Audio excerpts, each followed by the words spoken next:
Okay, so reason being is that when I started to work here in Singapore way back in 2008. So typically, ang mga Pinoy, they just join local organization here in Singapore. So ang context is of course local dynasty. So nung time na yon, nagtataka ako, sabi ko most of the program is for the local. So pagka umaat, so parang bang feeling namin medyo hindi kami kasali discussion. Kasi if you are in a foreign land, 'di ba, ang competition ay iba. To be more competitive dun sa ating mga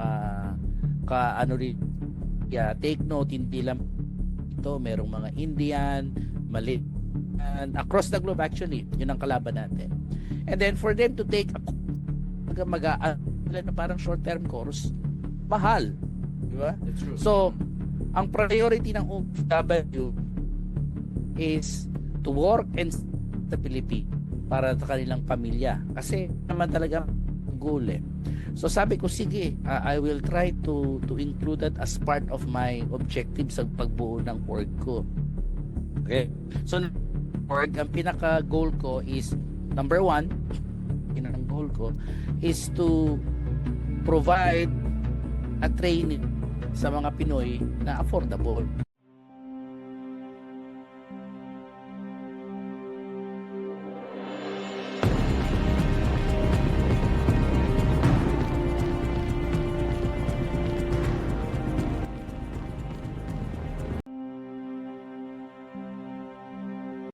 All right, we are here in EduTech Insider. My name is Florence, and today we are very lucky, na? Kasi we have a very special guest.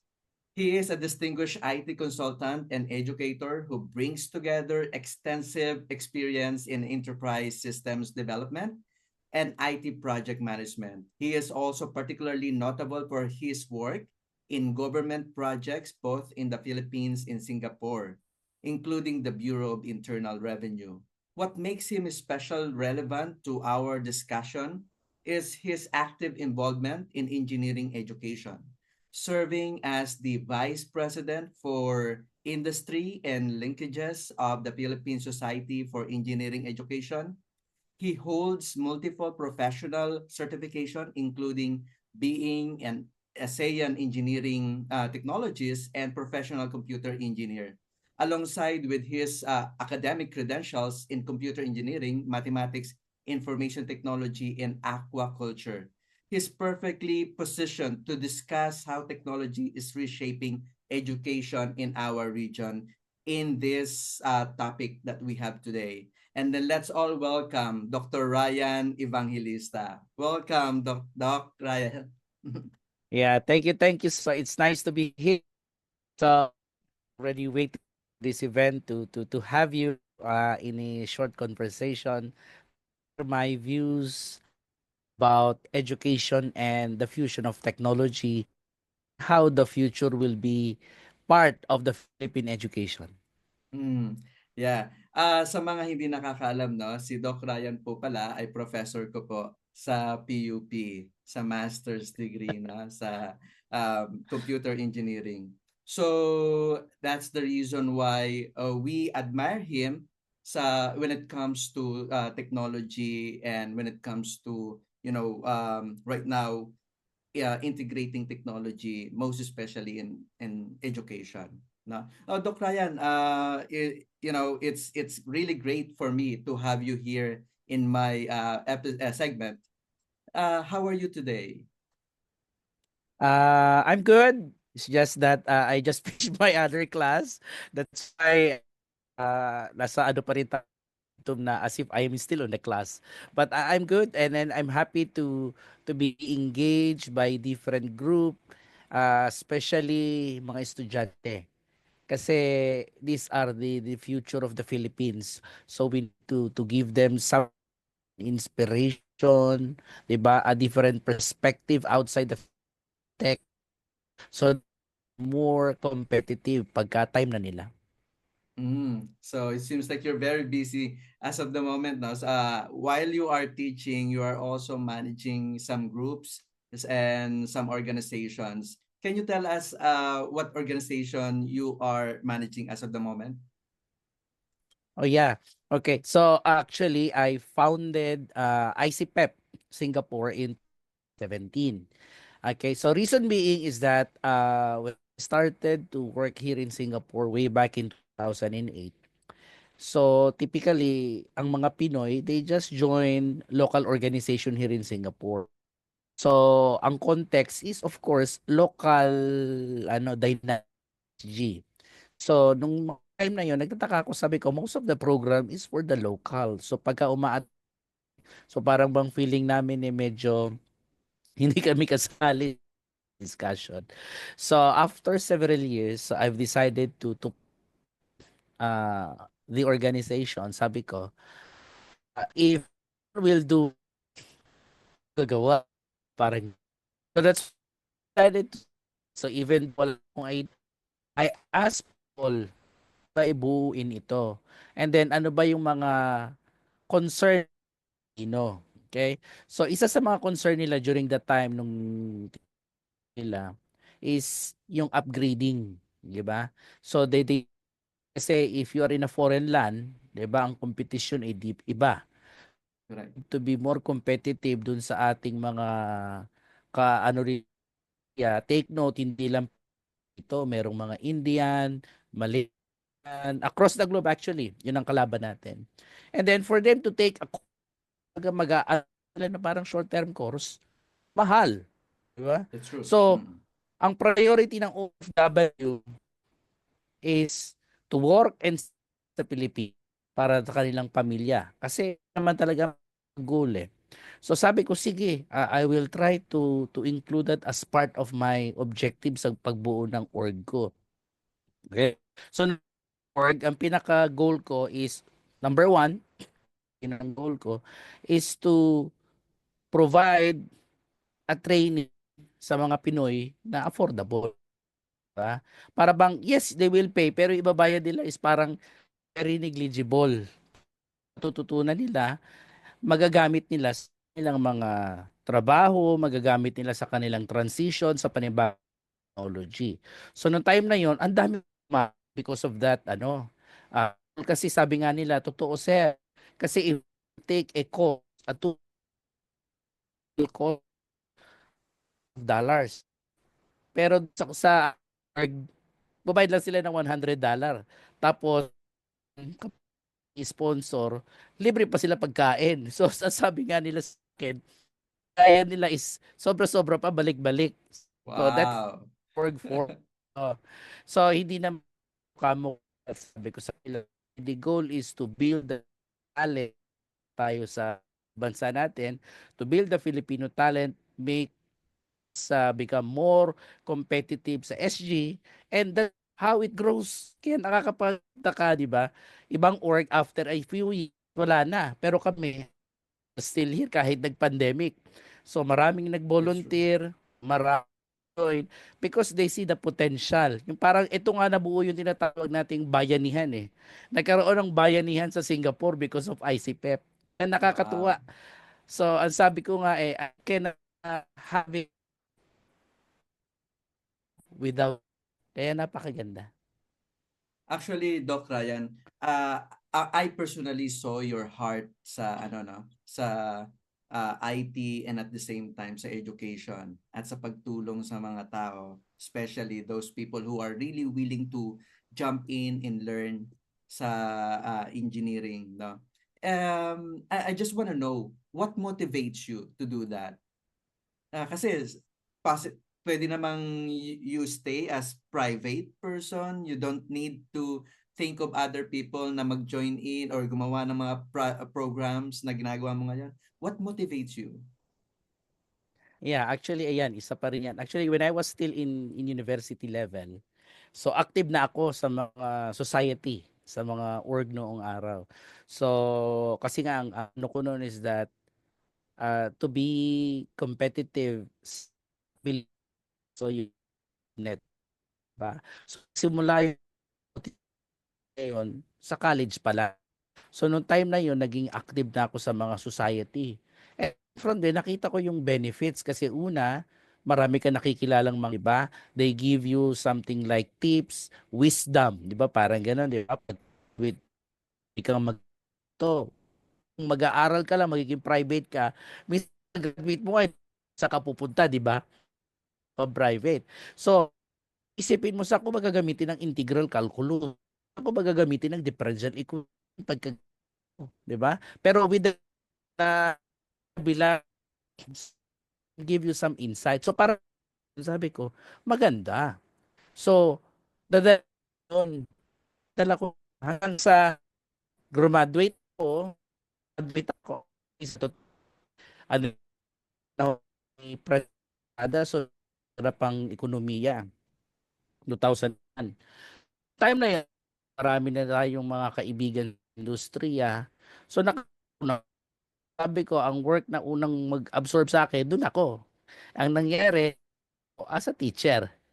So yun ang una kong work, 2001. So doon na-develop yung aking ano sa mga estudyante, yung passion sa teaching. I give some approach, make it more relevant, parang ganon. So ayun, naging teacher ako for how many years. Then after that, para bang industry really calls me. Parang ganon.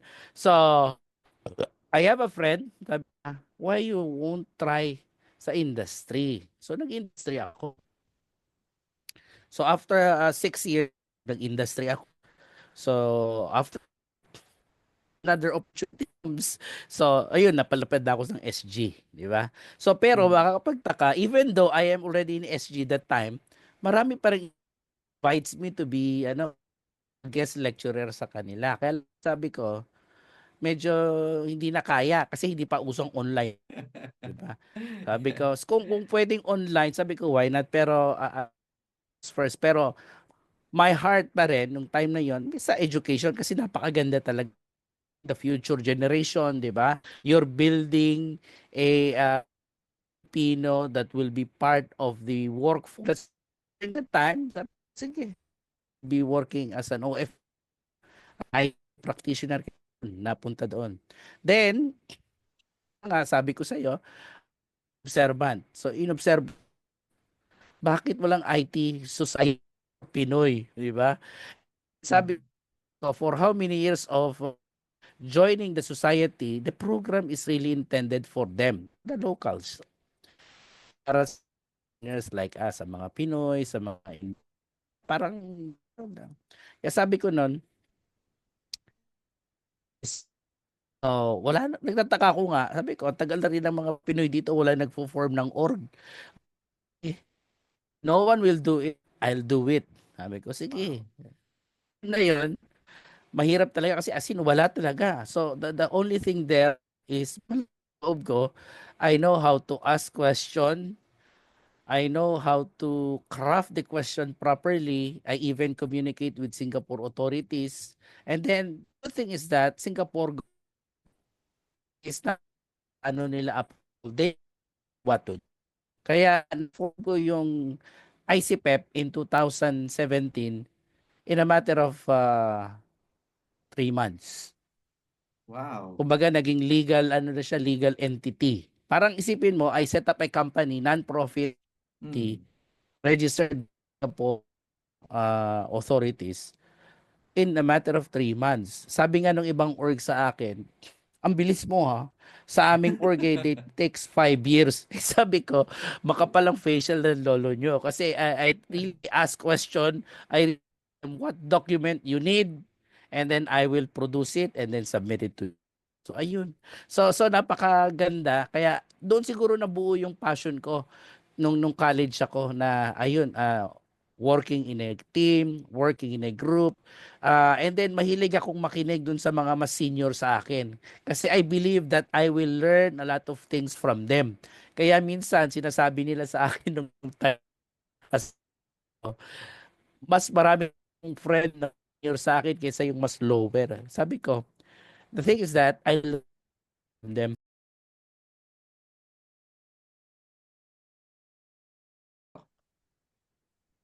So doon nag yung aking doon na yung aking doon setup this and then sabi ko nga sa iyo my heart is the edge part of it is in the industry. Kaya nung chance na makapag ano ng Society for Engineering Education, sabi ko, I'd love to be part ng industry education collab. Bakit? Sabi ko is that I can see what the industry need, and then I can infuse yung mga needed niya or na yan, kumbaga yung kailangan para mai-upgrade yung ating education. So kaya makikita mo no, every time that I do have a discussion sa mga conference, I always convey to them what is the direction of the industry, and we can help form the curriculum para maging yung ating mga graduate and become more relevant sa industry pag graduate. Kaya doon nabuo yung aking half sa education. Wow. Okay. Doc, speaking, since you mentioned already that there's a big change and you are trying to create some curriculum or programs that would somehow uh, align dito sa uh, mga let's say real job or application na pwedeng pasukan ng mga students, no? Mm. Are you seeing a big difference between the previous education and today's education, especially nung pumasok or the advent of AI or artificial intelligence? Are you seeing Yes, different setup? yes, actually kung makikita mo, this is one of the views na share ko sa isang org na kasama ako sa engineering education ko. Mhm. I have a friends in Singapore na graduate ng engineering. Ang sabi kay sa akin, do you the power we use of artificial intelligence in mechanical engineering? Sabi ko, wow, that's great. And then when I check the curriculum, students in the Philippines taking up engineering and even sa IT noon, nung mga 2 years ago, sabi ko, inaaral nyo ba tong AI? Parang ang sagot sa akin wala naman sir sa curriculum namin sir, saka wala naman kaming tool sa school. Kaya nagtataka ako, sabi ko.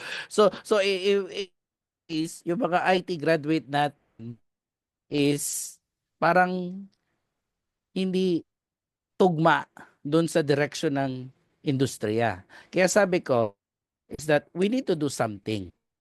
We need to make active, to tell the community, to tell the academic industry that we need to change, we need to adapt.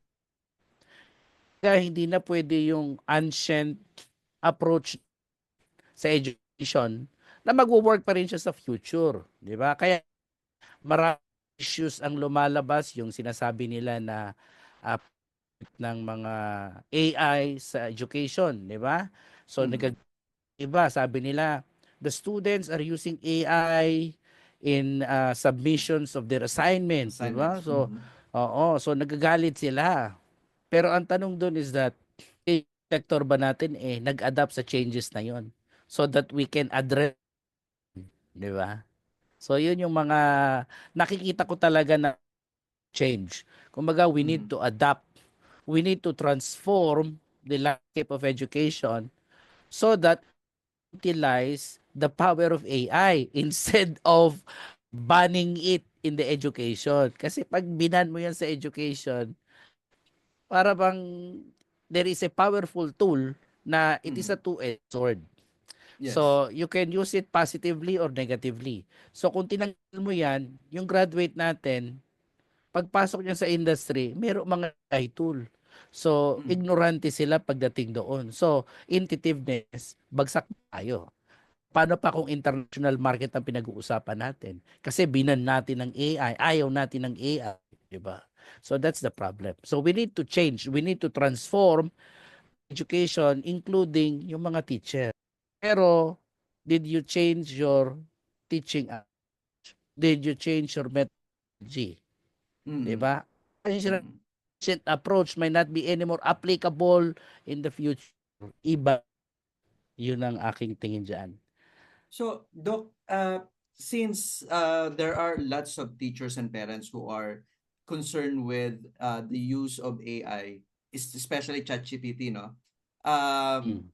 what do you think you could advise to our teachers who are still clinging into traditional way na they don't really encourage the students to somehow use ChatGPT or other generative AI because parang lumalabas mas magaling sila yung mga assignments na lumalabas na and at the same time parang nape-perfect ng mga students yung mga tanong nila, yung mga assignments and even the exams.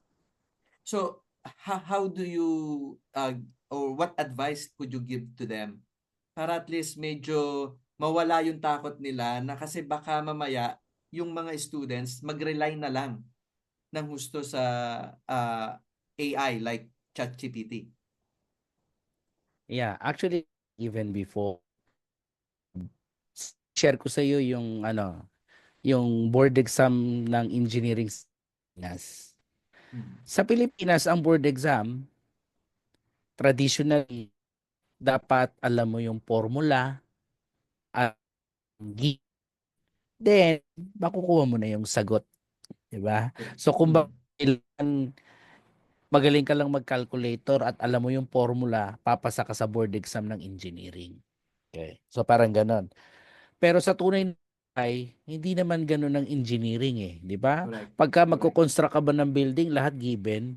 Hindi, 'di ba? So ang kulang kasi sa atin wag na crafting skill, 'di ba? Yung crafting pa lang ng yun, 'di ba? For example, magbibigay ka ng question o exam tapos nakalagay lang doon fill in tapos puro acronym. What kind of learning ang gusto nating i-retain doon? Automatically ChatGPT napakasimple nun eh, 'di ba? So view here is that we train our uh, chess sa paggawa ng question so that Mhm. our student will think, 'di ba, creatively. 'Di ba? Hindi yung instead na fill in the blanks na kung saan kakabisaduhin mo lang o kaya I will give you a name, what is the meaning of ICPEP o di isip mo ganun na yun. Pero in real life, it is fill in is that in my view, change the way we craft the question, need to change how we deliver the topics then para ma-develop yung higher order level skills, di ba? Para nga sabi ko nung isang araw eh. So I will give you a very long question. Okay, para bang yung unang part ng question ko, kinuwento ko sa iyo yung scenario. Tapos sa dulo may simpleng tanong. Para bang what is a float of a critical path? Di ba? Magtataka ka ngayon, ang haba ng kwento ni Sir. So ano float ng critical? Ano nang kakaroon pa ng float yun? So makikita mo doon eh, kahit si ChatGPT maguguluhan doon. So Yes, that yes. is creativity. Di ba? So ang mga kayang sagutin ni ChatGPT. So it is creativity and sabi ko nga, we need to change the way we things. Ayun. I see. Yeah. So since let's say no, many of the teachers in-apply na yung advice ninyo. Do you think Doc na few years from now or probably ngayon pa lang no, do we need to change something in our education kasi magbabago sooner or later yung mga skills na kailangan sa mga graduates? Yes. Actually, education is a living organism if you will be Mhm. asking me. Okay. Kasi it constantly 'di ba? Nag-evolve siya, evolving every industrial revolution, 'di ba? Industrial Revolution 1 And we are hanggang in ngayon. Industry 4.0. Yes. 'Di ba? So nagbabago talaga siya. So therefore, yung Victorian education 18th or 17th century, hindi din applicable. 'Di ba? Kasi nung time na Victorian education, wala pa ngang computer noon eh. Wala pa Mm. ngang virtual reality at augmented reality eh. With the machine, we Correct. are working hand in hand with the technology. So ngayon, anong skill set so that integration? Yun ang dapat. So, ngayon ang tanong, do we have a teacher to teach? So, ang sagot ko dyan, sa ngayon, wala. Kasi, Oh. they are still clinging dun sa traditional way. So, nasabi nila, that is how many years? Yes, it works for during that period of time, pero the landscape now is different from what it used to be. So Mhm. therefore, what works before might not work in the future. So 'di ba? So that's why we need to change. So we need to change, we need to adapt. That's why continuous education must. Okay? So the perspective also, so it barring the use of find possibly to our student to be more critical. Kasi hindi naman lahat sa ChatGPT tama. Even I use Correct. ChatGPT pero I am reading kung anong meron doon at nakikita ko may mali. I'm telling ChatGPT.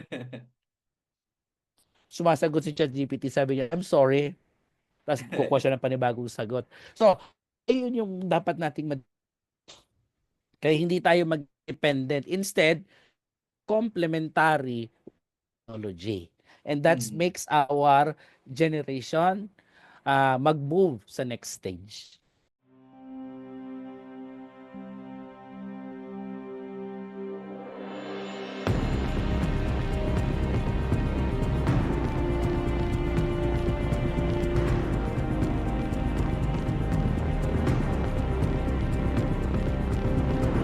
Yeah. And today we are entering Doc ng Generation Beta, right? Yeah, Uh generation B. Oo nga eh. yeah. Do you think itong Generation Beta they have their own education with AI na? Well, what do you think? Fully AI. Walang teacher. Talagang Mm. AI na ang lahat. So, Okay. of the resource, okay, in the Philippines, technically, kung meron tayong budget for that, okay, so Philippines will be also doing that. Bakit? Kasi they see the advantage. Imagine you develop a generation that is talagang in line dun sa industry na pagtatrabaho. Example, cybersecurity. So Mm. cybersecurity might not be the same as cybersecurity before. Kasi Mm. ngayon iba na. 'Di ba? Marami na tayong kasi even cybersecurity is infused with AI. 'Di ba? So AI plus Correct. cybersecurity. 'Di ba? So yung traditional way na nakamata ka doon sa control monitor mo, titignan mo kung may threat, hindi na ganoon, 'di ba? So Mm. iba na. So para bang sila na yung I'm not sure if the correct word is cyborg, parang ganoon eh. No? So Mhm. it is a human computer integration interface na ang dating. So this generation will be more digital, ang tawag ka namin doon is digital expert. So sila yon, and then siguro they will be more on developing new technology, new innovation sa answer. It can be in the agriculture. As we enter tinatawag nating climate change, 'di ba? Kaya nga Mm. pumasok yung sustainability, 'di ba? So we Correct. need technology that would be able to address this climate change. So magkakaroon na ng agriculture, 'di ba? Wherein we can produce our food all throughout the year. Hindi na tayo mamomroblema kung anong season. So ganun din sa aquaculture. In Correct. Singapore, meron sila dito na 8-story building. Oh. Alam mo ba ang laman ng building? Every floor, may mga may mga container doon. The water Ah, there is controlled. okay. So hydroponics, They sir, ah, aquaculture aquaponics. Ah, technically, okay. isda lang siya. The Mm. water control as basi. If the fish is living in yung tinatawag nating brackish water, meaning half salty, half hindi. So, ayun yun. Oo. So, tapos yung aeration, minomonit. So, parang yung isda ngayon, feeling nila nasa natural nila. So, yan talaga siya, sir. Pinapalaki, umiikot yung mga tubig. So, imagine, single of that kind of tech, bakit they uh, of the security fundamental sila. Kasi kapag ka nagkaroon ng this food supply, why they have this kind of strategy to augment yung mga possible na risk nila. Okay? And that also makes Singapore na hindi na i-import coming from other countries. Actually, maliit. Okay? So, tignan mo Mm. uh, share to you yung strategy ng Singapore. Oo. Singapore is very small country. Okay? Mm. Yan, kung mag-agriculture dish, sustain market. Kasi, is maliit nga, they will do agriculture, income hindi tama sa sustainable sa kanilang need. So what Singapore did is that, sige, naging financial hub sila, naging technology hub sila, pero nasaan ang kanilang food sector? Okay, tatlo yung kanilang approach. Sa food resiliency ang tawag nila. Okay, first approach sa food resiliency nila is of course, mag-import sila.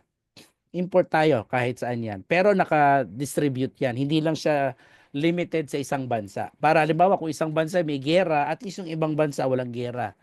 Okay? Mm. Pangalawang approach nila is they lease a land either in Indonesia or Malaysia. Tapos yung land na doon sila nagfa-farm. Dalhin sa Singapore. So, kita mo, no? Then, yung pangatlo, ito nga yung sinasabi ko sa iyo kanina, they set up this technology in agriculture and aquaculture. So, merong building na 8th floor, may mga isda. So, ito yung kanilang mix ng food security. Napakaganda, di ba? Kaya kung titignan mo, Wow. no, kala mo bili lang ng bili, hindi. They say 3 years in advance. Kaya naging nandito sila na kung saan wala pa tayo because of their king. That's true. That's true. Yun nga, no? May natinan nga akong seminar last time and sabi, you know what? Filipinos are very good in planning, but we're poor in execution. Unlike with Yeah. other countries, or probably Singapore, probably they're not as intelligent or as smart when it comes to planning compared to Mm, Filipinos. Pero when it comes to their execution, nagagawa nila agad eh. So I think that's one thing na meron din dapat tayo. So that starts from school, from students and the teachers who are willing to make changes para yung mga mabubuo nating new generation ay hindi na more on planning, they are more correct. into execution. Ang isa, sir, I'm Mm. talk of my sa why not take agriculture kung gusto mo ng food security. Sabi niya, sir, maliit ang sweldo. Technology nga. Which is, kung titingnan mo, economic-wise, true naman, di ba? So, Tama. ang ibig sabihin nun sa atin as a, halimbawa, as a nasa industry or a part of a policy maker or mag initiative. So we have to itong mga trabaho to make it more enticing sa future generation. So Mm. instead of a traditional agriculture, bakit hindi natin gawing agricultural technology?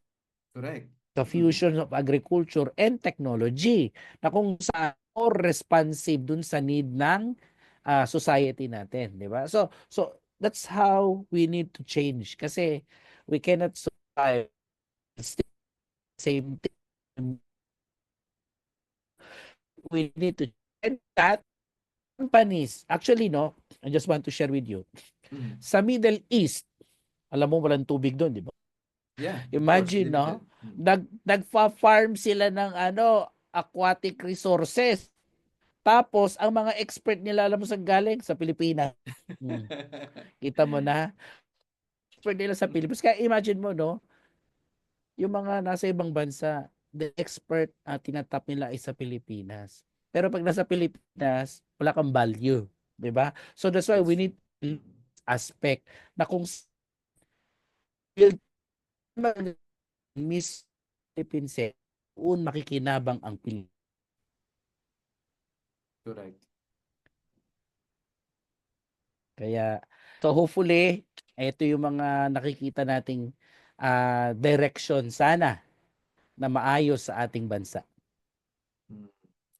Doc, thank you so much. Sobrang dami kong natutunan and I believe yung mga audience, mga nanonood ay siguradong marami ring natutunan sa mga itinuro nyo sa amin ngayon. And Mm. one word or one thing, Doc, na you would like to tell the audience or something that you would like to promote? Saan kanila makikita or anything na gusto mong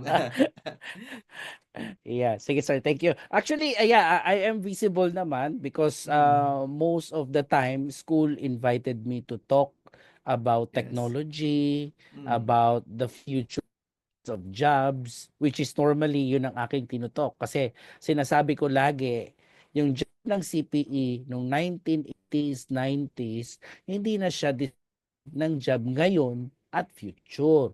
So that's why the student must reinvent themselves. Ako halimbawa, aral ako dati, puro microprocessor, puro circuit. Wala na yun masyado ngayon. Kasi ngayon, puro cloud na, virtualization, artificial intelligence. So kung hindi ako na-upgrade, na ako, 'di ba? So that's why these are the topics that I normally share. So ano yung pinaka-essence doon? You have to keep updated, 'di ba? correct. You have to Correct. set update kasi hindi na tayo industry sa totoong buhay, wala silang paki sa'yo kung sino ka. Ang sa kanila is that what is your contribution sa organization company. Then, alam mo na 'yon. Then, yun, stay. Pero kung wala na, wala na. Kaya if you in a corporate, keep self-updated and relevant. Yun ang key doon. Ano pa? Ah, as a practitioner, educator, ang masasabi ko lang, on the part of education, as an educator myself, to change the way we teach.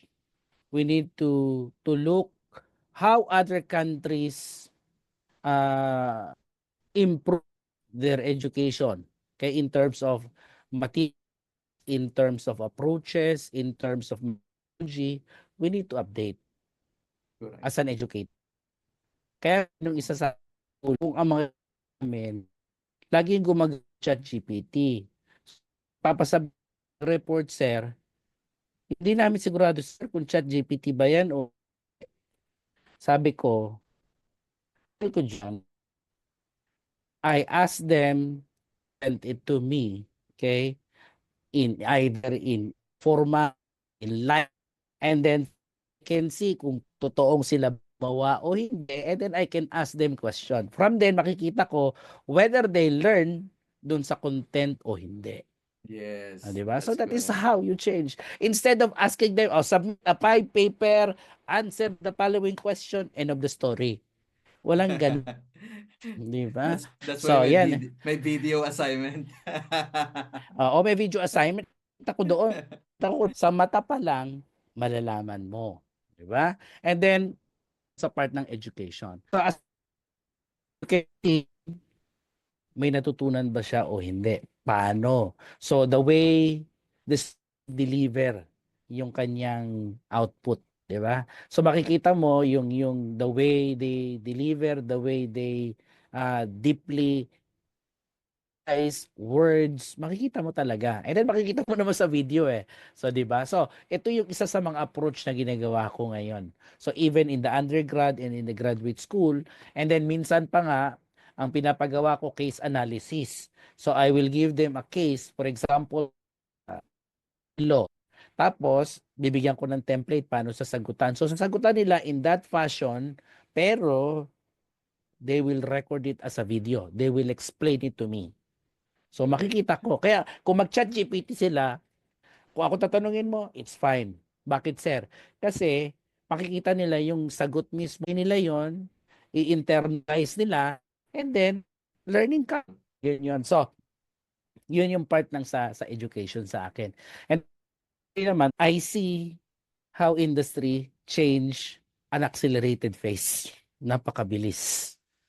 And then, my only worries is that kapag hindi nagbago yung approach din sa teaching, the education, iwanan tayo, not Mm. only ng industry but also ng ating mga kapitbahay sa ASEAN region. Last time, English bentahin ng Pilipinas kasi magaling tayo sa English. Ngayon, meron ng AI translate English to their local language and they can job. So now English is not anymore a barrier. Ang importante, skills, how to do the job, how to be more efficient, effective. Doon Correct. mga company natutuwa. Wala silang pakialam how you pronounce it, how you explain it, you deliver. So yun yung nakita ko. So sana ma-address ito ng sector ng edukasyon sa Pilipinas so that the next generation na mapoproduce natin is, I can say at least, at par with the global standard. Wow. No, kitang-kita talaga yung puso nyo, Doc, sa education. Ano?